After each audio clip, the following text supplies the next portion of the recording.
Joe Budden refuses to talk about Diddy assaulting Cassie? That's right. On the last episode of the Joe Budden podcast, it appears like the discussion about Diddy's assault of Cassie was completely removed. Because if you look at the episode description, you will see around the 1 hour, 20-minute mark or so, they actually talked about Diddy and the whole incident with Cassie where he beat her up in a hotel, but it did not make it onto the show, which means that it was removed and there was a decision made not to release the episode as it was. For those of you that don't know, footage was sent to CNN yesterday that contained very shocking, damaging, heartbreaking footage of Diddy assaulting Cassie. And I mean, this was like really high levels of violence. I mean, he kicked her, he threw her, he beat her really bad, and it looked like the type of violence that Diddy feels completely comfortable with and aligns with some of the rumors that have been out there about Diddy for years. Now, this presents an interesting problem for the podcast industry as Diddy is tied to a lot of your favorite podcasters. There's Drink Champs, there's the Joe Budden podcast. Remember, Joe Budden did the show on Revolt, State of the Culture, and there's even people like Earn Your Leisure who received a donation from Diddy for some type of initiative he had.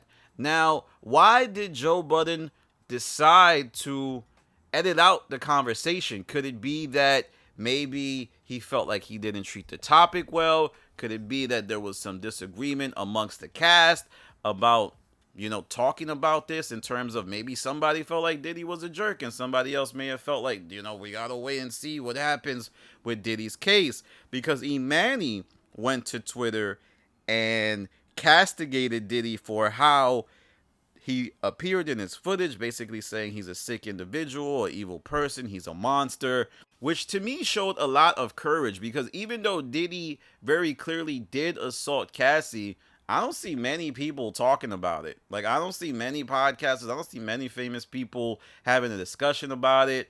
So for Emanny to jump out the window, to me, indicates that he just wants to speak his mind. He's not afraid of the blowback that occurs. I can see people close to Diddy having an issue with what Emanny said. So shout out to Emanny for showing the courage to do that. Yes, it's pretty night and day now. You shouldn't really be supporting Diddy at this point. But there are undoubtedly people who will, because Diddy has so much money. He has so much influence. There are still people who are connected to Diddy. But I wonder how people are going to navigate the fallout from this. Because even after the Cassie incident went public in terms of the accusations, there was still a lot of folks with a wait and see approach.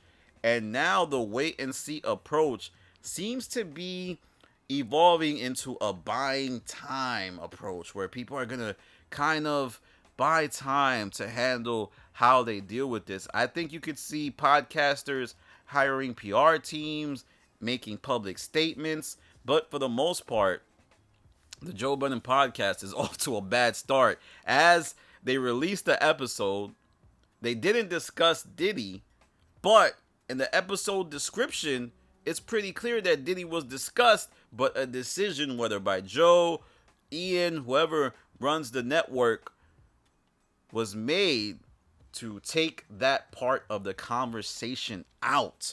But let me know what you think, everybody. Do you think that this is a massive failure for the Joe Budden podcast, or do you feel like it was a right decision in order to avoid the blowback from the discussion they might have had?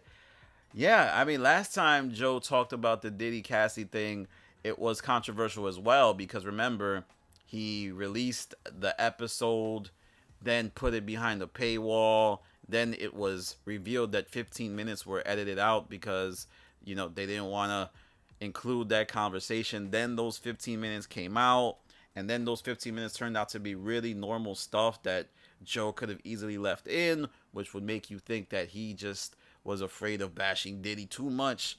But now, where the lines are pretty clear, everybody's going to be looking to Joe to take a stance. And it's going to be interesting to see how he navigates this tough arrangement he has in front of him.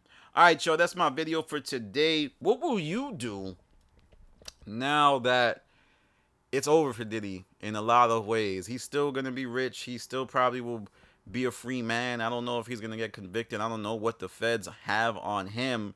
But I will say, I've been telling, I was on the Twitter space. I was like, man, Diddy's a legend in music. Like, Diddy, he is someone whose catalog stretches far beyond his own records. He's done albums with Hove. I believe he had an instrumental role in American Gangster. Man, I listen to 112 all the time. Like, the 112 is one of my favorite groups. To cancel Diddy is going to be a large task. But after what happened with Cassie and what will come down the line, it appears like there will be no option but to ostracize his catalog and avoid anything he does entertainment wise. All right, y'all, like I said, that's my video for today. Follow me on Instagram to Stop TV. Follow me on Twitter to Stop TV. I got caught in something on Twitter, so yeah, a bit of a controversy. So follow me on Twitter to keep up with what that was. All right, y'all, this is Danny from the Stop. Peace.